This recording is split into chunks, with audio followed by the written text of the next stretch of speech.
ایک آدمی محمود غزنوی کے پاس نا اپنا کیس لے کے آیا، مدعی بن کے آیا۔ اس نے کہا بادشاہ میرا کیس بڑا نرالا ہے۔ بادشاہ سلامت نے کہا وہ کس طرح؟ کہنے لگا یہ میرے پاس ایک تھیلی ہے، میں نہ سفر پہ جانے لگا تو یہ تھیلی پوری ہیروں کی بھری ہوئی تھی۔ فلاں علاقے کے جو قاضی صاحب ہے نا، میں جاتی دفعہ میں کہیں سفر پہ جا رہا تھا تو میں ان کے پاس چھوڑ گیا کہ رستہ لمبا ہے، کہیں کوئی مجھ سے چھین نہ لے، ہیروں کی بھری ہوئی تھی۔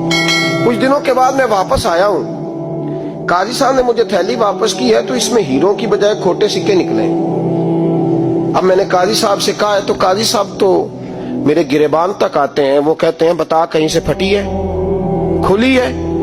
وہ جس طرح ٹانکے لگا کے تو نے سی تھی اسی طرح لگے ہوئے ہیں کہ نہیں؟ تو حضور لگے بھی بالکل اسی طرح ہے، نہ پھٹی ہے نہ کھلی ہے۔ اب میں لٹ گیا ہوں، میری کل عمر کی کمائی ضائع ہو گئی، کھوٹے سکے کہاں اور ہیرے کہاں؟ تو مہربانی کریں اور آپ کی بارگاہ میں اللہ رسول کے نام پر حلف دیتا ہوں کہ میں ہوں بالکل سچا۔ محمود غزنوی کہنے لگے تو جا، تھیلی چھوڑ جا، اور جب میں تجھے بلاؤں گا پھر دوبارہ آنا۔ وہ شخص چلا گیا۔ محمود غزنوی اٹھے، دربار برخاست کیا، لوگوں سے کہنے لگے چلے جاؤ، میں 3 دن کے لیے سیر کرنے جا رہا ہوں، 3 دن کے بعد لوٹوں گا۔ اکیلے جب رہ گئے نا محمود دربار میں تو محبوب نے چھری منگائی۔ وہ جس تخت پہ بیٹھتے تھے وہاں گدا بچھا ہوا تھا، یہ گدا پڑا ہے نا، وہ گدا بچھا ہوا تھا۔ محمود نے چھری کے ساتھ اس کو پھاڑ ڈالا اور چھری جیب میں رکھی نکل گئے۔ کہنے لگے میرے بعد کوئی میرے دربار والے احاطے میں داخل نہ ہو۔ محمود چلے گئے۔ اب وہ صفائی کرنے والا جب آیا نا، اس نے آ کے دیکھا تو گدا تو پھٹا ہوا ہے۔ اس نے شور ڈال دیا، پہرے دار بھی آ گئے، فلاں صاحب بھی آ گئے، فلاں صاحب۔ اس نے کہا وہ خدا کے بندو، اس کا گدا پھٹ گیا ہے، وہ تو مار ڈالے گا۔ اس نے کہا تھا سوائے صفائی اور نگرانی والے کے دوسرا آئے کوئی نہ، اور یہاں آیا بھی کوئی نہیں، پہلے دن ہی پھٹا ہوا ہے تو لٹکا دے گا سب کو، کیا کریں؟ شور ہو گیا، سارے دربار کے ملازمین اکٹھے ہو گئے۔ ایک بندہ بولا، کہنے لگا فکر نہ کرو، میں کیسے بندے کو جانتا ہوں، اس طرح سیے گا کہ جس نے پھاڑا ہوگا اسے بھی پتہ نہیں چلے گا کہاں سے پھٹا تھا، ایسا بہترین رفو کرے گا کہ پتہ بھی۔ اس نے کہا یار ہم سارے 1 مہینے کی تنخواہ دیتے ہیں، تو بندہ بلا۔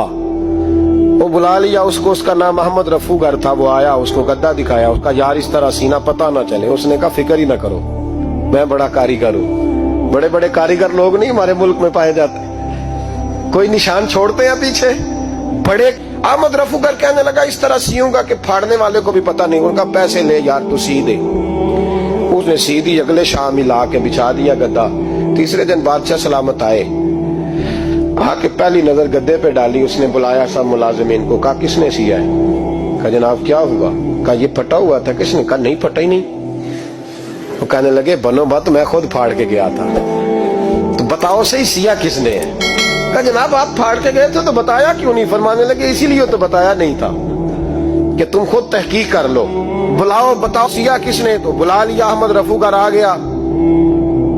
اس کو جب بلا کے سامنے بادشاہ کھڑا کیا، کہا بھئی تو نے سیا ہے؟ کہنے لگا حضور آپ کے سارے ملازم کٹھے ہو کے آئے تھے، میری غلطی کوئی نہیں۔ کہا نہیں یار تو بڑا کاریگر ہے، میں نے اپنے ہاتھ سے پھاڑا تھا پر مجھے بھی نہیں پتا چل رہا کہاں سے پھٹا تھا۔ اچھا یہ بتا یہ تھیلی جو ہے یہ بھی تو نے سی تھی؟ اس نے کہا جی آپ کے خادم کا ہی کارنامہ ہے، وہ فلانے علاقے کے قاضی صاحب آئے تھے، اس میں سے ہیرے نکال کے تو کھوٹے سکے بھرے تھے، تو مجھے بھی تھوڑا سا حصہ ملا تھا۔ محمود نے سارے گواہ بھی اکٹھے کر لیے، ثبوت بھی اکٹھے کر لیے۔ پھر قاضی کو بلایا، پہلے سارے ثبوت اور گواہ کیس حل کر لیا۔ پھر ہمارے ہاں یہ حال ہوتا ہے کہ مدعی 2-3 ہفتے کے بعد خود ہی ہاتھ باندھ جاتا ہے، کہنا تسی میری جان چھڈو، مجرم پھڑو پاوے نہ پڑھو۔ وہ کہتا ہے مجھے معافی دو، میں رہا۔ ظلم ہے نا، ظلم زیادتی ہے کہ جو بیچارہ اتنے سوال مجرم سے نہیں ہوتے جتنے مدعی سے ہوتے۔ آپ یقین کریں اتنے سوالات ہوتے۔ سارے ثبوت اکٹھے کر کے قاضی صاحب کو بلایا، تنہائی میں لے جا کے محمود غزنوی نے کہا قاضی صاحب آپ سے غلطی ہو گئی، غریب آدمی تھا، وہ لوٹ گیا ہے، اس نے تو بڑی مشکل سے کچھ ہیرے جمع کیے تھے اور اس کی کل کائنات تھی، تو آپ اس کا مال اسے دے دیں، بات ختم۔ قاضی صاحب کہنے لگے آپ مجھ پہ الزام لگا رہے ہیں، سوال ہی نہیں پیدا ہوتا، آپ میری داڑھی دیکھیں، آپ میرا اعزاز دیکھیں، دنیا جانتی ہے میں اس کا۔ قاضی صاحب انسان بھول ہی جاتا ہے، بندہ بھول جاتا ہے، غلطی ہوگی، مال نے کہا نہیں سبق۔ کہا میں تنہائی میں پوچھ رہا ہوں، میں اس وقت پوچھ رہا ہوں جب دوسرا موجود کوئی نہیں، آج توبہ کر لے، میں کچھ نہیں کہوں گا، تو میری زبان پہ اعتبار کر، تجھے پتا ہے میں جو کہتا ہوں اس پہ عمل بھی کرتا ہوں، باز آ جا۔ پر قاضی نے کہا نہیں میری غلطی کوئی نہیں،